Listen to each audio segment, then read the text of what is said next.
Hello guys, welcome back sa ating YouTube channel. Ngayon, dumating na yung ating binili sa Lazada. Ayan guys, oh. Tara, samahan nyo ako. Unboxing natin to. Binili ko to guys para makatipid tayo sa kuryente. Kaya, tsaka i-review na rin natin guys kung tatagal. Hopefully, gumagana. Ano pala to guys? Solar power na air pump. Ba, sakto dumating to guys kasama nung mga fry na in-order natin. Unboxing lang natin.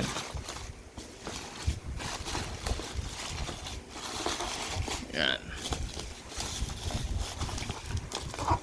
Nabili ko pala to guys sa Lazada sa 1,100 yata to. Solar power na pump, na air pump.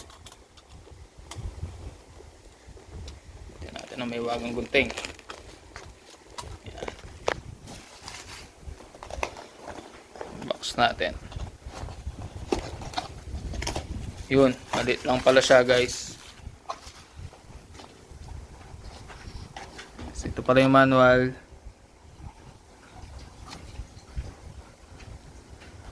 Basahin muna natin.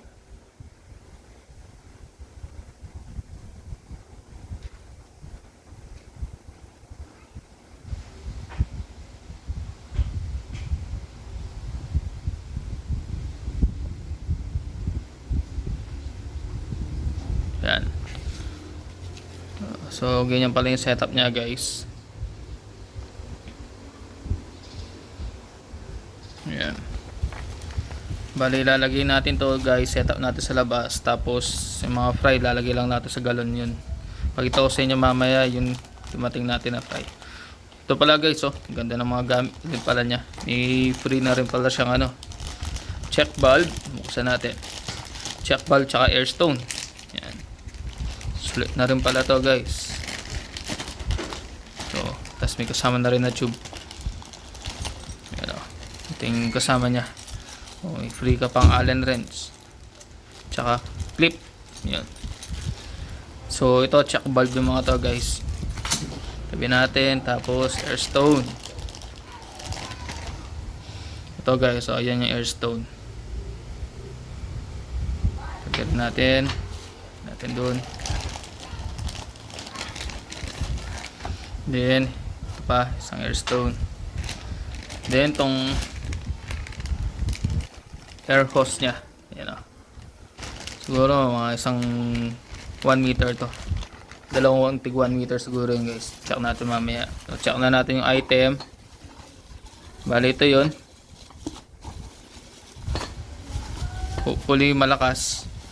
Kaya lang guys, ngayong gabi na, yan o, hindi natin masusubukan. Pero tignan natin kung may battery to, kasi kung tong solar pump na to walang battery, ayun, I think meron naman pala battery nag-charge. Hopefully meron laman. Try natin. Ayun guys, maandar. Mukhang malakas naman pala to guys, oh. Meron pa rin pala siyang automatic. Ayun, oh.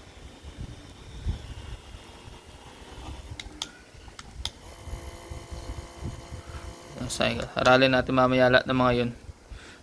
Kung umaandar naman siya, tapos guys meron sa suction cup. Kung gusto mong dikit sa sa mismo aquarium para hindi gumagalaw. Then ito pala yung charging port nya.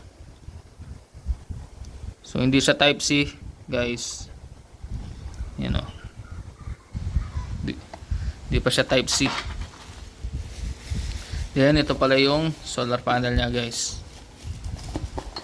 Yan. So may kasama siyang bracket. Yan. Meron siyang kasamang stand. Pwede mong itarak sa sa lupa. Yan, tabi natin. Then ito yung solar panel. Ito pala yung charging port. Yan, hindi pa siya USB type, USB type C type, hindi yan o. Yan. Meron tayong mahaba niyan sakaling kailanganin natin. Then ito na yung solar panel. Yan, ito yung solar panel. Hopefully tumagal to guys. Tatagal to, sulit na rin, makakatipid din tayo sa kuryente. Lalo na kung sa mga ano lang natin to, sa mga fry. Mga gino-grow out din natin, pwede rin to. Yun pala. So ito guys, ito yung charging port niya using itong solar panel. Then meron rin pala siya dito, pwede mo siyang isaksak through 220 volts.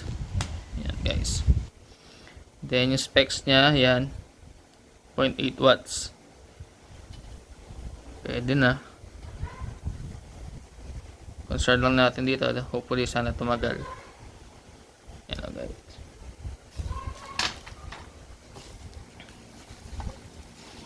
Bale yun guys, update ko kayo once na setup ko na to ulit. Sa susunod na vlog natin, testing muna natin to. Tapos pagkita ko rin yung paano ko setup yung mga galon. Bale bibili pa tayo ng splitter dito guys, kasi kailangan natin tigda dalawa eh. Tsaka isa pang airstone. Kasi 4 na galon yung kailangan nito eh. So sa isang butas, mag-split tayo dyan. 2. Then sa kabila rin, split din natin, 2. Ano lang guys, maraming salamat. Hopefully nagkaroon kayo ng idea, tapos pakita ko sa inyo paano ko sinetap. Okay? Babush! Hello guys, bali ito yung update natin sa solar pump natin. Bali yan, binigyan ko ng plastic guys, kasi umuulan kagabi. Pansinin nyo guys, tumigil, hindi na sila nag-a-arate. Bali yan yung setup natin. Yung dito sa baba, naka ano yan, rechargeable na ano, air pump. Temporary lang naman yan habang di pa tayo nakabili ng splitter na ganito. Yan o, ngayon pansinin nyo, binigyan ko lang ng bato yung mga yan o. Mga nandito pala guys is yung mga malilit natin na fry. Yung German 66 na strain na yun na sobrang liit.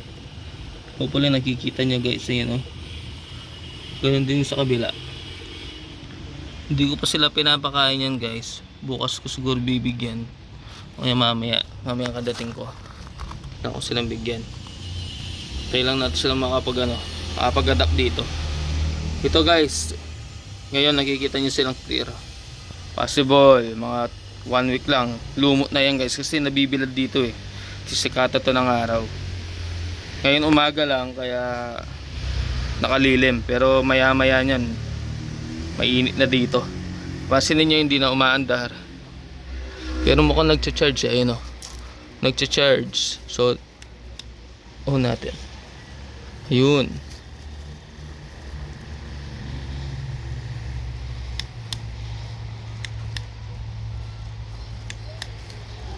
Kailangan ko lang mahanap dito kung alin yung naka-automatic. Tumigil sila.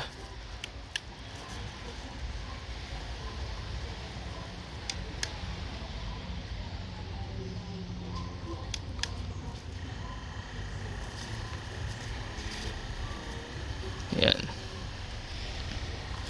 Hindi ko lang makita guys kung ano yung settings. Check natin. Kasi kailangan nakailaw to na color blue eh. Meron ba nakalitaw? Yan guys, nag-aarit na sila. Tapos ito yung setup. Yan, naka solar panel yung dalawang yan. Hopefully malilipat ko rin to. Hanapan ko ng magandang pwesto itong solar panel. O possible lagay ko dito, sabit ko para magandang tignan. Tapos ito baka lagay ko sa sulok. Lagay ko doon, tapos nandun yung solar panel. O din, maganda nga yung pwesto nun. You know, hindi ko lang makita kung settings. Yan mo na, tignan ko na lang mamaya. Mamayang gabi, mas maganda tignan to eh, kasi may kulay talaga to, color blue yung luminitaw dito. Maganda siguro kasi ito. Yan, yung setting na yan, feel ko automatic yan pag nawalan ng power. Hindi ko pa nervyo na maayos yung manual nito, pero yan, makikita nyo, nag-a-rate sila. Nandiyan pala yung mga quantum KKF2 natin guys. So hopefully tumagal to solar panel na to. Pag tumagal yan, good news yan guys. Okay, papalitan natin lahat ng mga air pump natin sa taas. Hopefully tumagal. Ayan, mali lang to guys, lagay lang to sa cellphone. Cellphone tuloy ng ano. Siguro mga 10 inches to. Mga 10 by 5 to. Yan. Ayan guys. Sana nagkaroon kayo ng idea para makatipid tayo ng kuryente. Tsaka hopefully tumagal tong item na to. Nabili ko pala yan sa Lazada. Nasa 1,100 yata yung presyo niyan. Kasama na yung shipping fee nun. Okay. Yun lang guys. Update lang naman tayo. Ubus.